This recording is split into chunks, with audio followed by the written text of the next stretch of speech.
사도신경으로 신앙 고백 드림으로 새벽 예배 시작합니다. 전능하사 천지를 만드신 하나님 아버지를 내가 믿사오며 그 외아들 우리 주 예수 그리스도를 믿사오니 이는 성령으로 잉태하사 동정녀 마리아에게 나시고 본디오 빌라도에게 고난을 받으사 십자가에 못 박혀 죽으시고 장사한 지 사흘 만에 죽은 자 가운데서 다시 살아나시며 하늘에 오르사 전능하신 하나님 우편에 앉아 계시다가 저리로서 산자와 죽은 자를 심판하러 오시리라. 성령을 믿사오며 거룩한 공회와 성도가 서로 교통하는 것과 죄를 사하여 주시는 것과 몸이 다시 사는 것과 영원히 사는 것을 믿사옵나이다. 아멘. 이 아침에 우리에게 주시는 하나님의 말씀은 잠언 20장 16절에서 30절 말씀까지입니다. 잠언 20장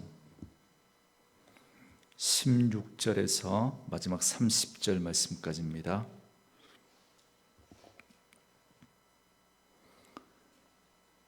말씀 찾으셨으면 한 목소리로 같이 읽습니다.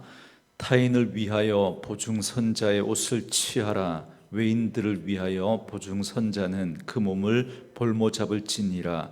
속이고 취한 음식물은 사람에게 맛이 좋은 듯하나 후에는 그의 입에 모래가 가득하게 되리라. 경영은 의논함으로 성취하나니 지략을 베풀고 전쟁할지니라. 두루 다니며 한담하는 자는 남의 비밀을 누설하나니 입술을 벌린 자를 사귀지 말지니라. 자기의 아비나 어미를 저주하는 자는 그의 등불이 흑암 중에 꺼짐을 당하리라. 처음에 속히 잡은 산업은 마침내 복이 되지 아니하느니라. 너는 악을 갚겠다 말하지 말고 여호와를 기다리라. 그가 너를 구원하시리라. 한결같지 않은 저울추는 여호와께서 미워하시는 것이요 속이는 저울은 좋지 못한 것이니라. 사람의 걸음은 여호와로 말미암나니 사람이 어찌 자기의 길을 알 수 있으랴. 함부로 이 물건은 거룩하다 하여 서원하고 그 후에 살피면 그것이 그 사람에게 덫이 되느니라. 지혜로운 왕은 악인들을 키질하며 타작하는 바퀴를 그들 위에 굴리느니라. 사람의 영혼은 여호와의 등불이라. 사람의 깊은 속을 살피느니라. 왕은 인자와 진리로 스스로 보호하고 그의 왕위도 인자함으로 말미암아 경고하니라. 젊은 자의 영화는 그의 힘이요 늙은 자의 아름다움은 백발이니라. 상하게 때리는 것이 악을 없이 하나니 매는 사람 속에 깊이 들어가느니라. 아멘. 오늘은 함께 읽으신 잠언 20장 16절에서 30절 말씀을 중심으로 긴 호흡의 지혜라는 제목의 말씀으로 잠시 은혜를 나누겠습니다. 잠언 375 단편 경구 선집 가운데 오늘은 62번째 단락과 63번째 단락의 말씀입니다. 먼저 16절부터 25절까지 말씀 62번째 단락의 말씀인데요. 여기서는 조급함과 속단의 폐해에 대해서 경계하는 내용이 담겨져 있습니다. 먼저 16절 말씀에 타인을 위하여 보증선자의 옷을 취하라. 외인들을 위하여 보증선자는 그의 몸을 볼모 잡을지니라 그럽니다. 보증의 위험성에 대해서 다시 한번 경고해 주는 말씀인데요. 여기서 타인과 외인은 이방인들을 말합니다. 그러니까 국적이 다른 외국인을 가리키는 말인데요.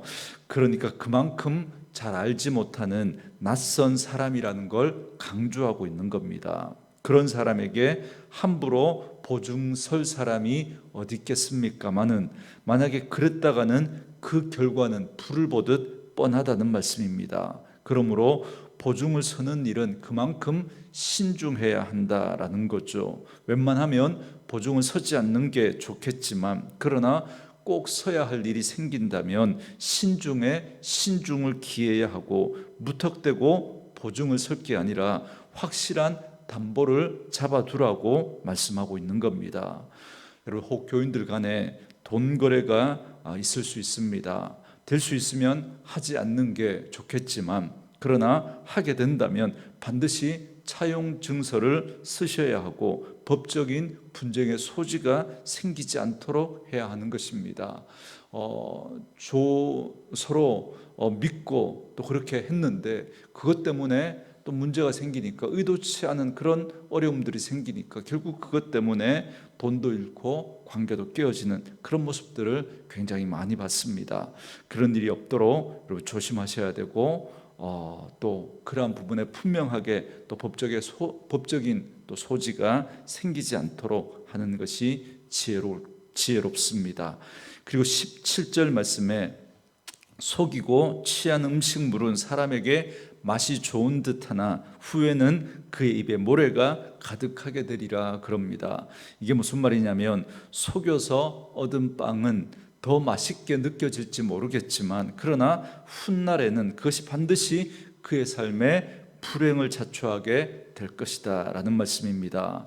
여러분, 우리가 고위 인사청문회를 우리가 보지 않습니까? 그때마다 과거에 그들이 위장 전입을 했거나 아니면 다운계약서 같은 그러한 것들을 써서 어떤 탈세를 하는, 그래서 그 일이 당장에는 유익이 되었는지는 모르겠지만 그러나 청문회 때 그러한 것들이 다 사람들에게 알려지게 되면서 부끄러움을 당하는 그런 모습들을 우리가 보지 않습니까? 만약에 그분들이 이런 일이 있을 거라고 만약에 생각했더라면 그때 그렇게 하지는 않았을 겁니다. 그러나 여러분, 우리가 믿음의 삶을 살아가면서 언젠가 우리가 이 땅의 삶을 마무리하고 하나님 앞에 서지 않겠습니까? 여러분, 그때는 우리가 사람 앞에서 청문회가 아니라 하나님 앞에서 우리의 인생이 그렇게 드러나게 될 것입니다. 하나님 앞에서 청문회를 마치 하는 것처럼 그런 일들이 우리가 분명히 있게 될 겁니다. 우리가 그 사실을 기억하고 그 사실을 우리가 분명히 인식하고 오늘도 우리가 주어진 이 땅에서의 삶을 하루하루 정직하게 성실하게 살아가는 저와 여러분들이 되어줄 수 있기를 주의 이름으로 축원합니다. 그리고 18절 말씀에 경영은 의논함으로 성취하나니 지략을 베풀고 전쟁할지니라 그럽니다. 여러분, 여기서 경영은 생각과 계획을 말합니다. 그러니까 혼자만의 생각이 아니라 여럿이 함께 의논하고 계획을 세워야 이룰 수 있음을 말합니다. 우선 혼자만의 그런 생각을 가지고 하면 일이 더 잘 될 것 같습니다. 민주주의 사회보다 어떤 공산주의나 어떤 독재자의 어떤 그런 판단으로 그렇게 밀어붙이는 것이 우선은 그것이 잘 되는 것 같지만 거기에는 분명히 다른 사람들이 함께 머리를 맞대고 생각하지 못했던, 그리고 의논하면서 또 생각하지 못했던 그러한 것들이 반드시 문제로 드러날 수밖에 없습니다. 전쟁과 같은 큰 일은 더더욱 그렇습니다. 먼저 지략을 베풀어야 합니다. 다시 말하면 여러 조언과 충고를 듣고 또 이런 상황에 여러 가지 그런 상황들에 대비해서 그런 생각들을 모아야, 그래야 우리가 전쟁에서 좋은 결과를 얻을 수가 있는 것처럼 우리 인생에서도 우리 혼자만의 생각이 아니라 함께 의논하고 또 마음을 모으는 일이 분명히 필요함을 말씀해 주고 있습니다. 그리고 19절 말씀은 이런저런 말로 남을 비방하거나 비밀을 말하고 다니는 그러한 자에 대해서 경고하는 말씀입니다. 그리고 20절 말씀은 부모를 저주하는 그러한 자에게 엄한 형벌이 있을 것임을 말씀하고 있습니다. 그리고 21절에서는 처음에 속히 잡은 산업은 마침내 복이 되지 아니하느니라 그럽니다. 여러분, 여기서 처음에 속히 잡은 산업이 무슨 말인지 잘 감이 안 오시죠? 무슨 말이냐면 부모의 유산을 빨리 받는 걸 말합니다. 그러니까 예수님께서 비유로 말씀하신 탕자, 아버지가 살아계심에도 불구하고 자기 몫의 유산을 달라고 했던 그 둘째 아들의 모습이 딱 이 말입니다.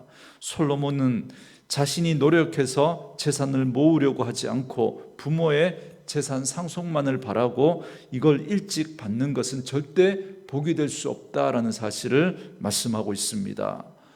쉽게 얻었기 때문에, 그리고 그 재물에 그 눈이 멀었기 때문에, 그래서 그렇게 해서 얻은 그 재물은 오히려 그의 인생을 망가뜨릴 수 있음을 분명히 우리에게 말씀해 주고 있는 것입니다.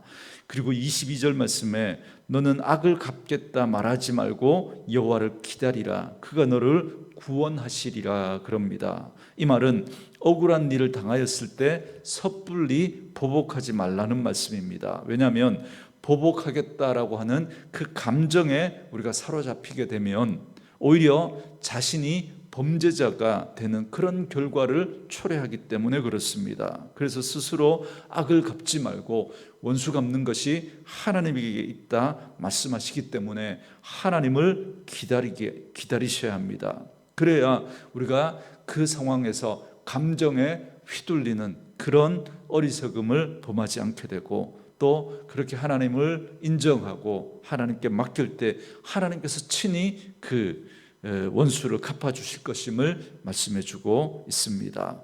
그리고 23절은 어제 말씀과 같이 속이는 저울을 사용하는 것에 대해서 다시 한번 경고하는 말씀입니다. 그리고 24절 말씀에는 사람의 걸음은 여호와로 말미암나니 사람이 어찌 자기 길을 알 수 있으랴 그렇게 말합니다. 맞습니다. 우리가 한 치 앞을 알 수 없습니다. 여러분, 누구도 미래를 알 수가 없습니다. 그러니 우리는 우리의 인생을 인도하시는 하나님 앞에 늘 겸손할 수밖에 없는 것이죠. 우리가 당장에 1분 뒤에 일어날 일도 우리는 다 알 수가 없는 것입니다. 그것이 우리 인생, 우리가 이 땅을 살아가고 있는 우리의 한계인 것이죠. 그렇기 때문에 늘 그 하나님의 인도하심을 바라고 그 하나님 붙들고 살아가는 그 삶이 지혜로운 삶임을 우리 다시 한번 말씀해 주고 있습니다. 그리고 25절 말씀에 함부로 이 물건은 거룩하다 하여 소원하고 그 후에 살피면 그것이 그 사람에게 덫이 되느니라 그럽니다. 여러분, 소원은 절대로 함부로 하시면 안 됩니다. 여러분, 어떤 물건을 하나님께 바치겠다고 했는데 그리고 나서 막상 바치려고 보니까 그게 너무 좋아 보이고 아까워 보이는 겁니다. 그러면 그게 결국 그 사람에게 덫이 되고 말 거라는 거예요. 여러분, 아나니아와 삽비라가 생각나지 않습니까? 바나바가 자신의 땅을 팔아서 교회에 드리는 걸 보고 자기도 그렇게 해야 되겠다 마음을 먹었습니다. 그 마음을 먹는 그 과정이 긍정적이든 부정적이든 어쨌든 그 마음을 먹었는데, 그래서 땅을 팔고 보니까 아까운 마음이 드는 겁니다. 그래서 반만 바치고 마치 다 드린 것처럼 그렇게 행세했을 때 그는 결국 하나님의 진노로 죽음을 당하게 됩니다. 물론 너무하다라는 생각이 들지만 이건 이 땅에 처음 교회가 세워지는 그 과정 속에서 교회 안에 거짓을 허용할 수 없었던 하나님의 특별한 조치였다고 볼 수 있습니다. 그렇기 때문에 여러분, 함부로 어떤 부흥회나 어떤 집회 때 서원을 하면 여러분 안 됩니다. 그래서 여러분, 집회를 주최하는 측에서도 분위기를 막 끌어올려서 그렇게 함부로 소원하도록 그렇게 분위기를 몰아가는 것도 여러분, 저는 옳지 않다고 생각합니다.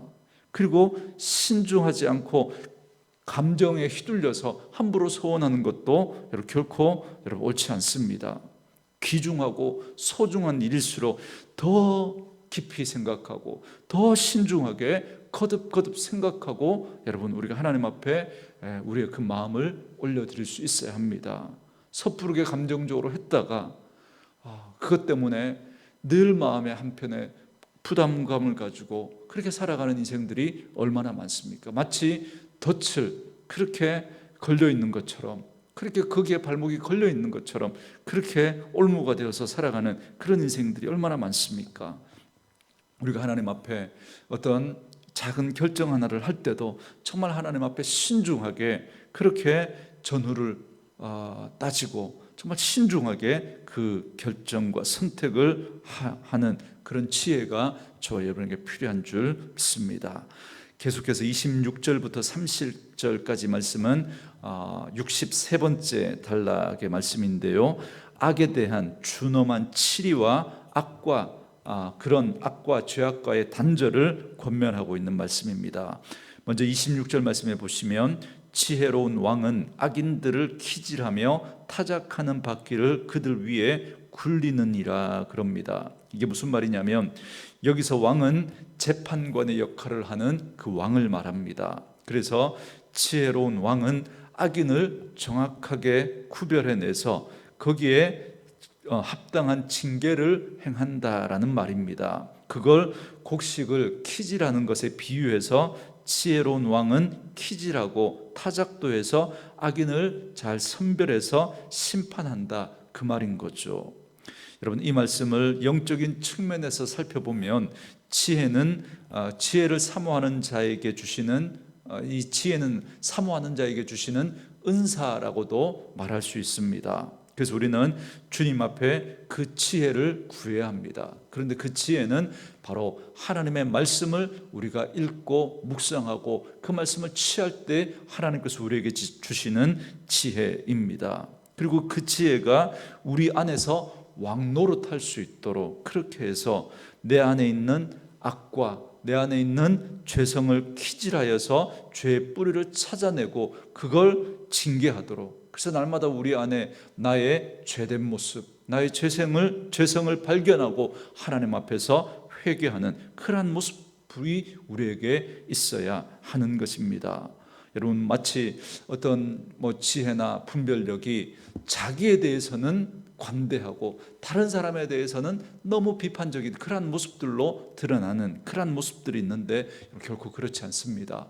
참된 지혜는 자기를 돌아보게 합니다. 그래서 내 안에 있는 죄와 죄성들을 돌아보고 그 안에서 하나님 앞에 우리의 잘못된 모습, 우리의 어긋난 모습들을 하나님 앞에 돌이키고 하나님 앞에 온전한 모습으로 세워가는 그런 지혜가 저와 여러분에게 꼭 있기를 주의 이름으로 축원합니다. 그리고 27절 말씀에는 사람의 영혼은 여호와의 등불이라 사람의 깊은 속을 살피느니라 그럽니다. 여러분, 여기 보면 사람의 영혼을 깊은 속까지 다 보시는 여호와의 등불, 그러니까 사람의 영혼을 깊숙한 곳까지 다 보시는 여호와의 등불이라고 그렇게 말씀하고 있습니다. 여러분, 사람의 이 내면 깊은 곳에는 여러 가지 생각의 방들이 있습니다. 그런데 주님은 불을 켜고 그 방들을 샅샅이 살피신다는 겁니다. 우리 주님은 우리 안에 있는 내면의 깊은 곳에 숨겨진 그 의도와 욕망까지도 다 보시는 분이라는 사실을 말씀해 주고 있는 것입니다. 여러분, 분명히 그렇습니다. 하나님은 겉으로 드러난 우리의 외적인 모습, 결과만 보시는 것이 아니라 하나님은 그 속에 숨은 의도와 동기까지 하나님 다 보시는 분이라는 사실을 우리가 꼭 기억하고 하나님 앞에서 정직하게 행하는 저와 여러분 되어줄 수 있기를 원합니다. 그리고 28절 말씀에 왕은 인자와 진리로 스스로 보호하고 그의 왕위도 인자함으로 말미암아 경고하니라 그럽니다. 표준 세번역 성경에 보면 이 말을 이렇게 번역했습니다. 인자와 진리가 왕을 지켜주고 정의가 그의 보좌를 튼튼하게 한다, 이렇게 번역했습니다. 여러분, 원어를 보면 인자와 진리는 사랑과 친절 혹은 진실을 말합니다. 그러니까 왕은 사랑함으로 거짓 없고 진실하게 통치할 때 그것이 자신을 보호하고 그 왕위도 견고하게 된다, 그 말입니다. 그러므로 오늘 우리들에게 있어서 지도자는 사랑으로 진실해야 하고 친절해야 합니다. 그런데 사람들은 흔히 지도자가 인자하고 친절하면 지도자의 권위를 무시하고 함부로 대하는 경향이 있습니다. 여러분, 그래서 잘못된 리더십은 권위로 사람을 누르려고 합니다. 여러분, 이것은 세상의 방식이죠. 예수님이 분명히 말씀하셨지 않습니까? 마가복음 10장 42절과 43절 말씀에 보면 이방인의 집권자들이 그들을 임의로 주관하고 그 고관들이 그들에게 권세를 부리는 줄을 너희가 알거니와 너희 중에는 그렇지 않을지니 너희 중에 누구든지 크고 작은 자는 너희를 섬기는 자가 되고, 그렇게 말씀합니다. 그러므로 인자와 진리로 사랑과 친절을 베푸는 그런 지도자가 견고하게 소개될 것을 말씀해 주고 있습니다. 그리고 29절 말씀에는 젊은 자의 영화는 그의 힘이요 늙은 자의 아름다움은 백발이니라 그럽니다. 젊은이들은 힘이 가장 왕성할 때죠. 그래서 이 젊은이들의 이 힘은 그 젊은이들의 아름다움이고 자랑이라는 겁니다. 반면에 늙은 자의 아름다운 것은 그의 백발이라고 말씀합니다. 그런데 여기서 아름다움의 이 원어적 의미가 어떤 뜻이냐면 높이다, 존경하다 그런 뜻이 있습니다. 그러니까 노인이 존경받고 높임을 받아야 하는데 그 이유는 바로 백발 때문이라는 겁니다. 여기서 백발은 인생을 살아오면서 깨닫게 된 그 지혜를 말하죠. 하나님의 말씀을 바탕으로 해서 그가 인생을 살아오면서 깨닫게 된 그 지혜를 말합니다. 그것은 젊은이들에게는 얻을 수 없는 값진 보화라는 것입니다. 그리고 30절 말씀에는 상하게 때리는 것이 악을 없이 하나니 매는 사람 속에 깊이 들어가느니라 그럽니다. 이 말은 아이들을 상하게 때려야 바른 사람이 된다라는 말이죠. 그대로 직역하면. 그런데 이 말을 오늘날 일반적인 교육 현장에 그대로 적용하면 큰일 납니다. 그러나 성경은 체벌에 관해서 여러 곳에서 그 필요성을 언급하고 있습니다. 그런데 이 말씀처럼 상하게 때리는 건 표현이 좀 과하다라는 그런 생각이 듭니다. 그렇지만 매맞은 흔적이 그의 마음에 깊이 새겨져서 악의 길, 교만의 길로 가지 않게 될 것을 말씀하고 있습니다. 그러나 거듭 말씀드리지만 여러분, 사랑이 전제되지 않은 매는 그건 폭력이 될 수 있습니다. 부모라도, 그 아이를 사랑하는 부모라도 아이를 키우다 보면 감정적으로 매를 들 때가 있습니다. 그러면 그건 폭력이 될 수가 있는 거죠. 성경이 말하는 그 체벌은 사랑을 바탕으로 한 체벌을 말씀하고 있는 겁니다. 그래서 우리가 어릴 때 정말 부모에게 맞았던 매 중에서도 우리 인생에 그때 그 매가 없었다면 내가 어떻게 되었을까 싶은 그 순간들이 여러분 있지 않습니까? 그 사실을 이야기하고 있는 거죠. 그래서 우리가 부모이지만 우리가 아이들을 양육할 때 분명한 사랑을 바탕으로 또 그 아이에게 폭력이 되어지지 않도록, 그러나 분명히 따끔한 훈계가 필요하고 체벌이 필요할 때는 그런 것들을 통해서 우리 아이들의 인생이 어긋나지 않도록 하나님 앞에 바르게 세워져 갈 수 있도록 그렇게 우리가 매를 하나 들 때에도 그런 지혜가 필요합니다. 그러면 오늘 말씀을 통해서 지혜자의 삶을 우리가 기억하고 오늘 말씀은 조급함에 대해서 우리가 경계해야 될 것을 말씀해 주고 있습니다. 조급함으로 사람들은 일을 그르치고 하나님보다 우리의 생각이 앞서서 행함으로 결국 우리가 그것에 조급함의 올무에 매이는 경우가 생기게 됩니다. 그러므로 우리가 범사에 하나님을 인정하고 내 감정과 내 생각이 불쑥 튀어나올 때 그렇게 행동하기보다 또 그걸 가지고 하나님 앞에서 묻고 또 하나님의 말씀 앞에 비추어서 하나님 앞에 바른 판단과 또 결정을 가지고 우리의 감정적인 행동이 올무가 되지 않도록 늘 조심할 수 있는 그런 지혜가 있기를 원합니다. 우리의 인생은 긴 호흡과도 같습니다. 그래서 우리가 마지막 하나님 앞에 설 때 하나님의 청문회가 있을 것이라는 사실을 꼭 기억하시고 우리가 이 땅의 삶을 잘 분별하고 참된 지혜자의 모습으로 살아가는 저와 여러분 되어줄 수 있기를 주의 이름으로 축원합니다. 오늘 주신 말씀 생각하면서 이 찬양 들으시면서 말씀 묵상하시고 기도하는 시간 갖겠습니다.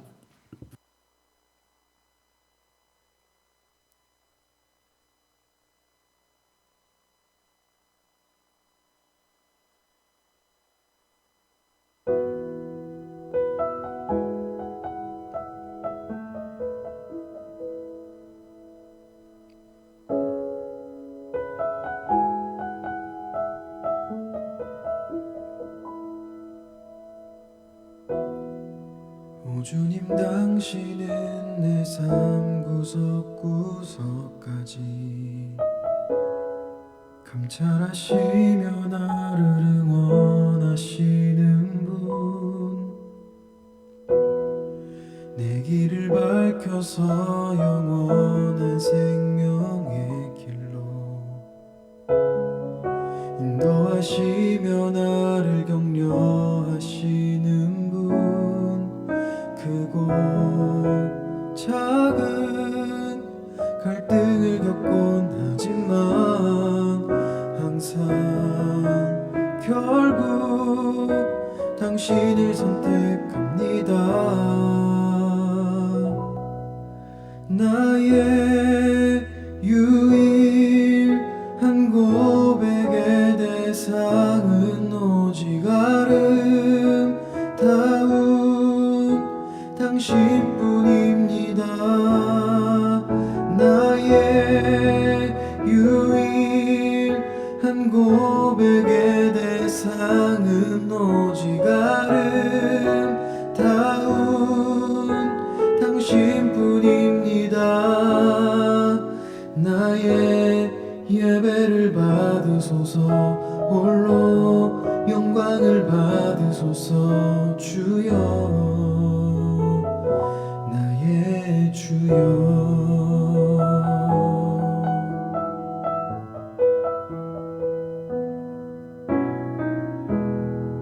오 주님, 당신은 내 삶 구석구석까지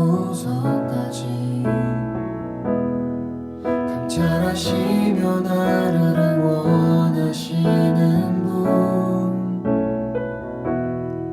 내 길을 밝혀서 영원한 생명의 길로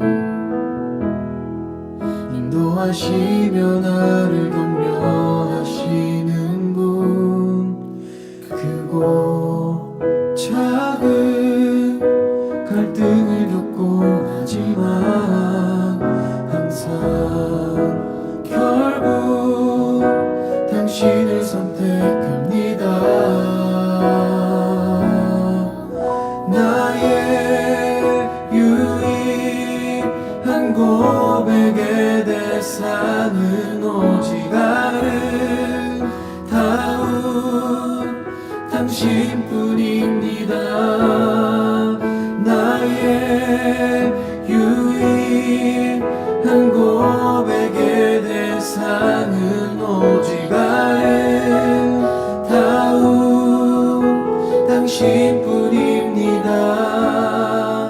나의 예배를 받으소서, 홀로 영광을 받으소서. 주여,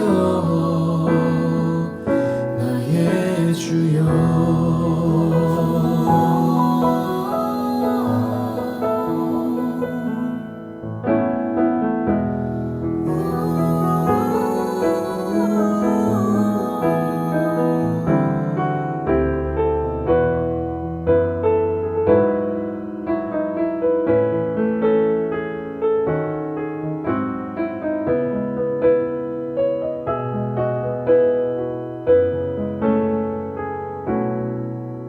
크고 작은 갈등을 겪곤 하지만 항상